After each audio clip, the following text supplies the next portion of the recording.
The Deep South does not announce its dangers. That's the whole trouble with it. It's a landscape of warm brown water and Spanish moss, of shaded porches and slow rivers and grass so green it looks soft. A place built for sitting still in the heat and letting the afternoon go by. Louisiana, Mississippi, Alabama, Georgia. It feels less like wilderness than like a hammock. And the people who've lived here their whole lives will tell you that the stillness is exactly where the danger hides. Because the animals that hurt people down here rarely give a warning. They don't roar or charge across an open field. They wait, motionless, silent, invisible in the water you're about to wade into, the grass you're about to step in, the woodpile you're about to reach behind. We're ranking 10 Deep South animals by a single measure: how small the gap is between the moment you feel completely safe and the moment you're already under attack. How little warning you get. We start with the ones that at least give you a second to react. We end with the one that gives you nothing at all. If you're from down here, or you've spent time in this part of the country, go ahead and subscribe. It takes 2 seconds, and it genuinely helps the channel. And tell me one thing while you're here. Where in the world are you watching from, and what's the closest call you've ever had with something wild? Drop it in the comments, I read them. Let's get into it. Number 10, the Portuguese man-o'-war. We start at the Gulf beaches with something that looks like a child's toy washed up on the sand. The Portuguese man-o'-war drifts onto Deep South shores every year, a translucent blue-purple float bobbing on the surface like a balloon. Kids run toward it. That's the trap. The float is the harmless part. Trailing beneath it, sometimes for 30 feet or more, are the tentacles, thin, nearly invisible in the water, and armed with thousands of microscopic stinging capsules that fire venom on contact. And here's the part that catches people off guard.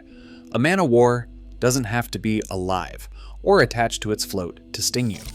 Tentacles torn loose and drifting in the surf, or a dead one lying on the beach, can still deliver a searing, welting sting that in rare cases triggers a dangerous whole-body reaction.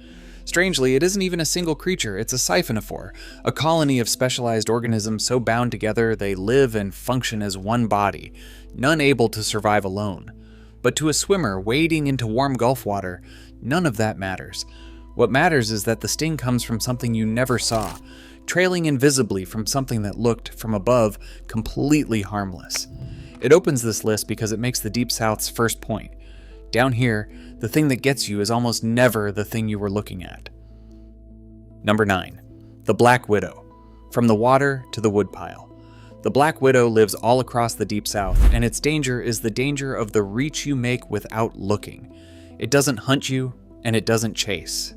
It spins a messy web in a dark, undisturbed corner, the woodpile, the shed, the meter box under the porch step, inside a boot left on the back stoop. And it waits. It thrives in the warm Deep South, and it likes the built edges of human life.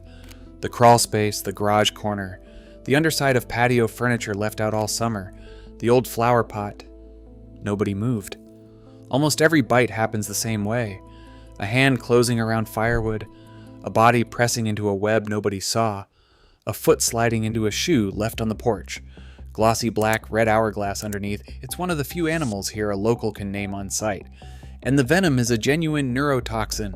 A serious bite can bring waves of muscle cramping through the abdomen and back, sweating, nausea, and pain wildly out of proportion to a puncture you can barely find. It's most dangerous for young children and the elderly. It sits here because deaths are extraordinarily rare now. The venom is treatable, and the spider would far rather flee than bite. But it earns its place on a list about warnings because it gives none. There's no hiss, no rattle, no sound, just a dark corner you reached into, and the sudden, delayed realization that the corner was occupied. Number 8, the fire ant. At number 8, the danger stops being one animal and becomes 100,000 of them under your feet. The imported fire ant is a South American invader that has overrun the Deep South, and it may be the most literal, no-warning attacker on this entire list, because a medical reference on these ants puts it plainly. The imported fire ant can attack with little warning.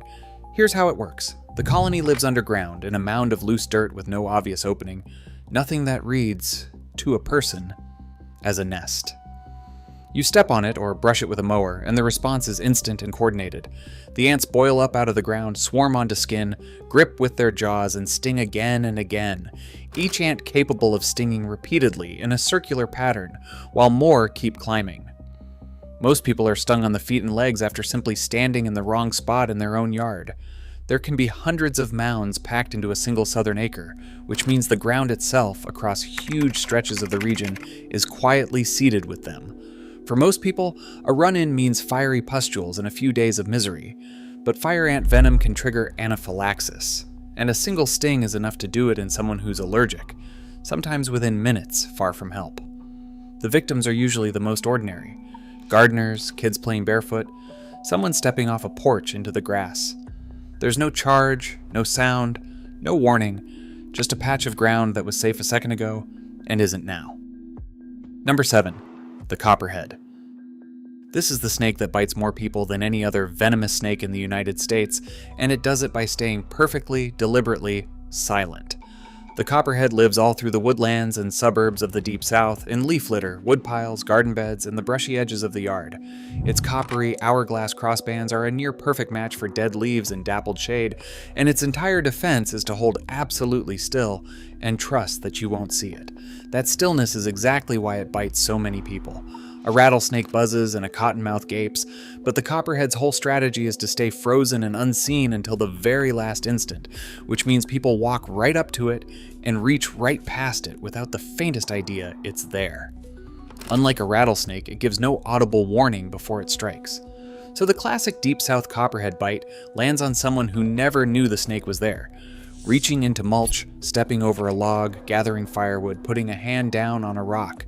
Now the reassurance and the reason it isn't higher: Copperhead venom is comparatively mild. Deaths are extremely rare, and many bites are dry, delivering little or no venom. A bite is a genuine medical emergency, painful, tissue damaging, worth a fast trip to the hospital, but it very rarely kills a healthy adult. It ranks here for the specific reason this list is about. Of all the snakes in these woods, the Copperhead is the one you are most likely to be bitten by, and the one that gives you the least warning that it's there. We're at the halfway point, and from here up, the animals get bigger, the water gets deeper, and the warnings disappear entirely. If you're still with me, hit subscribe. The top 5 are the ones that genuinely keep Deep South locals watching the ground and the water. Let's keep going. Number 6, the Africanized honeybee. At number 6 is a swarm that will follow you. Africanized honeybees, killer bees, reached the Gulf Coast in the mid-2000s and have spread through the Deep South, and while their venom is no stronger than a regular honeybee's, everything about their behavior is dialed to maximum. A normal honeybee colony, disturbed, sends a few dozen guards. An Africanized colony sends everything. Thousands of bees, provoked by something as small as a vibration, a lawnmower, a slammed door, and they don't quit. Where a native bee gives up in seconds, Africanized bees have been documented pursuing a target for up to a quarter of a mile and staying agitated for hours. A person caught in the open can take hundreds of stings before they reach shelter.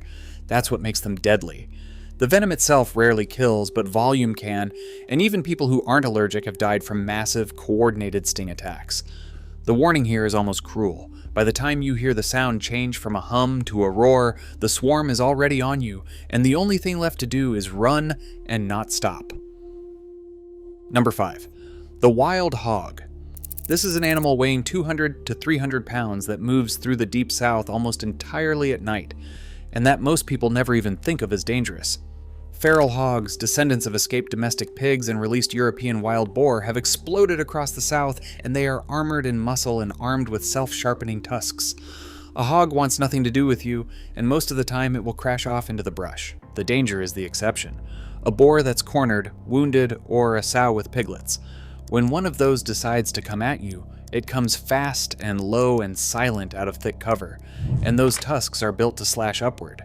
They travel in family groups called sounders, they're most active in the dark, and they favor exactly the field edges, creek bottoms, and brushy draws where a person might be walking a dog or checking a deer stand at dusk. Fatal attacks are genuinely rare, which is why it sits here. But there are documented cases in the Deep South of people killed by feral hogs, and every rural southerner who's rounded a bend in the dark and heard something big move in the palmettos knows the specific cold feeling of it. You don't get a warning from a hog. You get a sound in the brush, and then it's already happening. Number 4. The Cottonmouth. At number 4 is the snake that owns the Deep South's water. The cottonmouth, the water moccasin, is the region's only venomous water snake, and it's woven into the swamps, bayous, ditches, and slow river margins that define the landscape. It's a heavy-bodied pit viper, and its venom is cytotoxic. It destroys blood cells and tissue, and a serious bite is a true emergency. What sets it apart is its temperament. Most snakes flee. The cottonmouth is famous for holding its ground, planting itself, throwing its head back, and gaping that white, cotton-lined mouth open in warning. Sometimes that's the only warning you get, and it comes at close range from an animal you assumed was a harmless water snake sunning on a log or swimming across the bayou toward the same bank you're standing on. And it bites in both worlds. A cottonmouth can strike on land or in the water, which means a swimmer, a fisherman wading a shallow, or a kid jumping off a dock are all in play. Deaths are rare with modern antivenom. But the cottonmouth earns its place this high because it lives exactly where Deep South life happens on a hot day. In and around the warm water, everyone is trying to cool off in, and because it's the one snake down here more likely to stand and fight than to slip away. Number 3. The bull shark. This is a shark that refuses to stay in the ocean. Everyone accepts there are sharks in the Gulf. What almost nobody accounts for is the one that leaves it. The bull shark can regulate the salt in its own body, which lets it move freely out of salt water and into fresh, and it uses that ability to swim up the rivers, estuaries, and coastal lakes of the Deep South into water where no one is thinking about sharks at all. They've been recorded astonishing distances up the Mississippi. They fill Louisiana's brackish estuaries every summer, and each warm season, bull sharks pour into Lake Pontchartrain, the Great Lake right beside New Orleans, in real numbers, swimming in past the causeway where people fish and boat and swim. Most of the ones in the lake are juveniles, 4 to 6 feet, using it as a nursery. But broad, powerful, and famously aggressive, the bull shark is considered one of the 3 species most responsible for attacks on humans worldwide, precisely because it hunts the shallow, murky, near-shore water where people actually are. Now, the honest part, and it matters. Actual attacks are genuinely rare. Louisiana has recorded only a handful of unprovoked shark bites in its entire modern history, and the last fatal one in state waters was back in 1914. This is not a lake full of man-eaters, but rarity isn't the same as warning, and warning is the one thing it never gives. It erases the boundary you were counting on. The person casting a line at a river mouth at dusk, the family swimming off a sandbar in a coastal lake, the kid splashing in brown brackish water miles from the sea, are all sharing that water with a large predator built to hunt exactly those shallows. There is no fin slicing the surface in murky brown water. The bull shark makes the list because it quietly turns the safe, familiar, sun-warmed water of the Deep South into open ocean, and never tells anyone. The rules have changed. Number 2. The eastern diamondback rattlesnake. At number 2 is the largest venomous snake in North America, the eastern diamondback rattlesnake, and it's a creature of the Deep South's pine flatwoods, palmetto thickets, and coastal scrub. A big one runs 3 to 6 feet, with the record specimens approaching 8 and the girth of a man's forearm. Its head holds enormous venom glands, and it delivers among the largest venom loads of any snake on the continent, hundreds of milligrams in a single bite, against a human lethal dose measured in a fraction of that. Untreated, its bite carries one of the highest fatality rates of any snake in the country. Now, the diamondback has a rattle and it will use it, which is why it isn't number 1. Give it room, and it would much rather warn you than waste its venom on something it can't eat. But here's what pushes it to number 2 anyway. It is a master of camouflage, and an ambush hunter that lies still for hours, trusting its diamond pattern to vanish into the pine straw and palmetto shadow. A hiker who steps into tall grass or over a log doesn't always get the courtesy of the rattle first. And its reach is the stuff of legend. It can strike out to about 1/3 of its own body length, faster than a person can flinch. So the danger isn't a snake that chases. It's a snake so perfectly hidden and so heavily armed that stepping within a few feet of one you never saw can be the last mistake you make. In the Deep South, that's a real possibility on an ordinary walk through pretty country. Number 1. The American alligator. And so we arrive at number 1, the animal that defines the Deep South and the single most complete ambush predator in it. The American alligator has recovered into the millions across the region, around 2 million in Louisiana alone, with hundreds of thousands more spread through Mississippi, Alabama, Georgia, and beyond. And it lives in essentially every warm, slow body of water down here. The swamp, the bayou, the golf course pond, the drainage canal behind the subdivision, the lake with the boat ramp, and the picnic tables. Understand what it's built to do. An alligator gives you nothing. No sound, no movement, no wake. It floats at the waterline with only its eyes and nostrils breaking the surface, or it submerges completely, and it waits, motionless, sometimes for hours, at the exact edge where land meets water.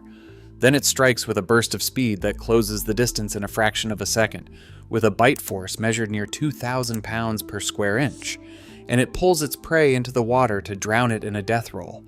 And that strike zone is precisely where Deep South life gathers.